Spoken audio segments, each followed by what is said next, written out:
Hello everyone, ছেলেকে সকালবেলা ঘুম থেকে পড়তে বসিয়েছি, কারণ আজকে ওর স্কুল পরীক্ষা শুরু হয়ে যাবে। ছেলেকে পড়তে বসিয়ে চলে এসেছি সকালের নাস্তা রেডি করতে। যেহেতু স্কুলে যেতে হবে, তো স্কুলে যাওয়ার আগে যত সম্ভব আমার হাতের কাজটা শেষ করে নিচ্ছি। এখানে আমি আটাটাকে সেদ্ধ করে নিচ্ছি।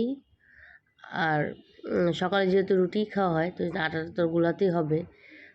সবার জন্য চা বানিয়ে নিচ্ছি, দুধ চা, যেটা চা পাওয়াটাই খাওয়া হয় সকালে নাস্তায় বেশিরভাগ সময়।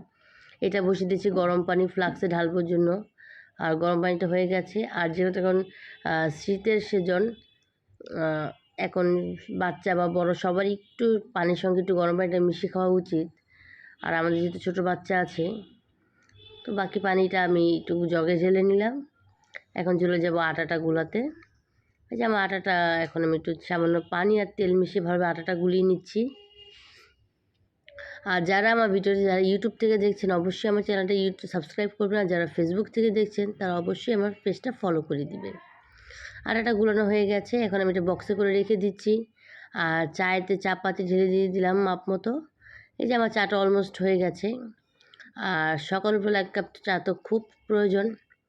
আর বাচ্চার জন্য সুজি করেছি, আর আবারও বানাবো চা। এটা হচ্ছে আমার শ্বশুরের জন্য, তো ওনার জন্য একটু আলাদা করে বানাতে হয়। কারণ আমরা যে দুধ দিয়ে খাই দেশি দুধ, ওনাদের ওইটা খেতে পারে না, ওনার জন্য ইন্ডিয়া থেকে দুধটা আনা হয়, তো উনি সেই দুধ দিয়ে চা খায়।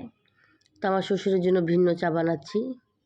এই যে বাচ্চা নুডলস বললো যে রুটি খাবে না, ওর জন্য আমি নুডলস করে দিচ্ছি। যেহেতু জ্বর বা কাশি আছে, জ্বর কাশি, এর জন্য অল্প একটু নুডলস নিয়েছি। ম্যাগির হাফ নিয়েছি একটা প্যাকেট থেকে। তো ছেলের জন্য নুডলস হচ্ছে, আর হচ্ছে গিয়ে শ্বশুরের জন্য চাপাতি দিয়ে দিচ্ছি। আর প্রত্যেকটা মাদেরই সকাল খুবই ব্যস্ততার সঙ্গে কাটে। এই যে আমায় এখন বাচ্চাকে খাইয়ে দিবে, কারণ সে পড়াশোনা করে উঠেছে, এখন তাকে একটু নিজের হাতে আমি খাইয়ে দিব। সে বলছে আম্মা আমাকে খাইয়ে দাও। আজকে আমার টুনটুনি বুড়িটা আজকে খুব জলদি উঠে গেছে। এই যে এখন তাকে রেডি করে নিয়ে যাচ্ছি, যেহেতু ঠান্ডা একটু মাস্ক পরিয়ে নিয়ে যাচ্ছি। আর যে স্কুলে নিয়ে গেলাম, তো পরীক্ষা দিয়ে বাসেও চলে এসেছি। তো এখন আমার জন্য নাস্তাটা ভেজে ফেললাম।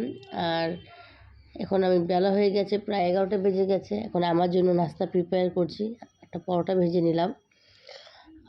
যে এটা দিয়ে এখন আমি চা দিয়ে পরোটা দিয়ে নাস্তা করে ফেলবো।